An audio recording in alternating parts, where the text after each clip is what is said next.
नमस्ते कलेशनाशाय गोविंदाय नमो नमः। सभी सनातनियों का आपके अपने YouTube चैनल सनातनी शैलेंद्र शास्त्री पर बहुत बहुत हार्दिक स्वागत है। मैं सनातनी शैलेंद्र शास्त्री आप सभी को ओम नमो भगवते रुद्राय। आज हम इस वीडियो के माध्यम से संपूर्ण फागुन मास शुक्ल पक्ष आमला एकादशी की कथा को श्रवण करेंगे।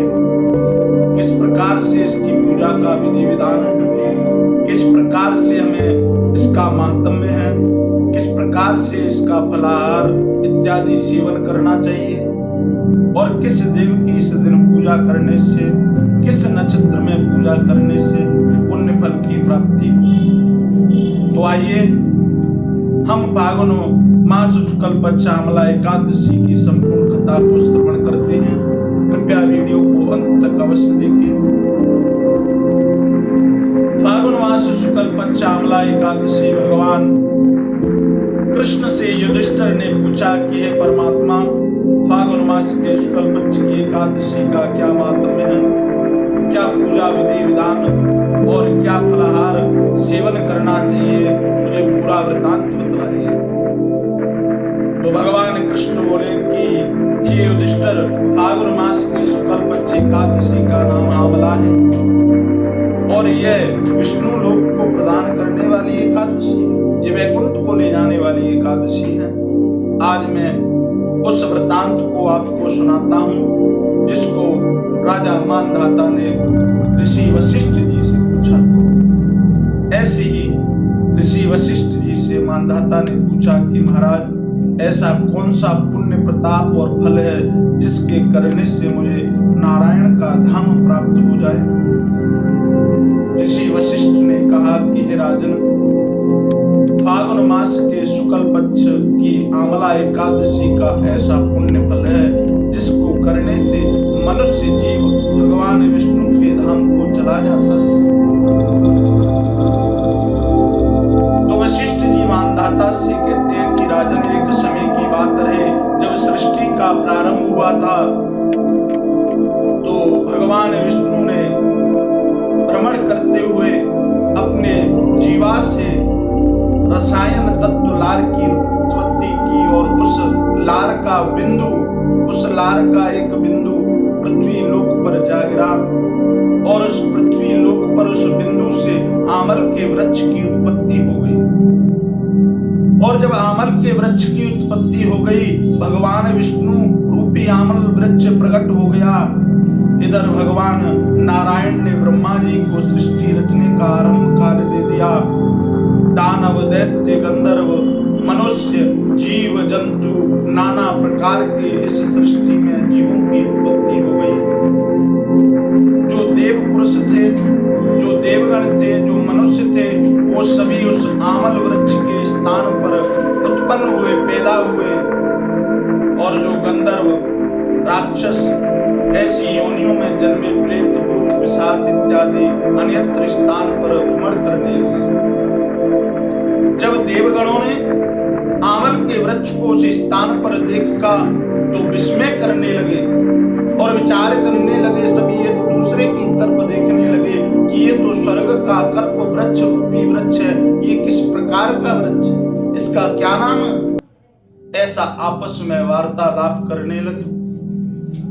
तभी आकाशवाणी हुई, हे ऋषिगणों, हे देवगणों, ये आमल का वृक्ष है, स्वयं भगवान विष्णु है। ये इसके व्रत के प्रभाव से, इस वृक्ष के नीचे शयन करने से जीवन में कभी भी रोग और दोष नहीं आता है। और जो जीव इसका स्पर्श कर लेता है उसे बड़ा पुण्य फल प्राप्त होता है और जो इसको ग्रहण कर लेता है उसे 3 गुना फल की प्राप्ति होती है। आकाशवाणी हुई, तभी सभी ऋषिगणों ने, देवगणों ने हाथ जोड़कर भगवान नारायण की स्तुति की कि हे परमात्मा, ये जो आप आकाशवाणी में हैं, आप कौन हैं, कृपा करके हमें बतलाइए। तो आकाशवाणी पुनः हुई और कहा कि मैं सृष्टि का सृष्टा हूँ, स्वयं नारायण भूकर्ता सब भूतों का स्वामी हूं, मैं ही सामल वृक्ष में निवास करता हूं। बोलिए क्या पूछना चाहते हो?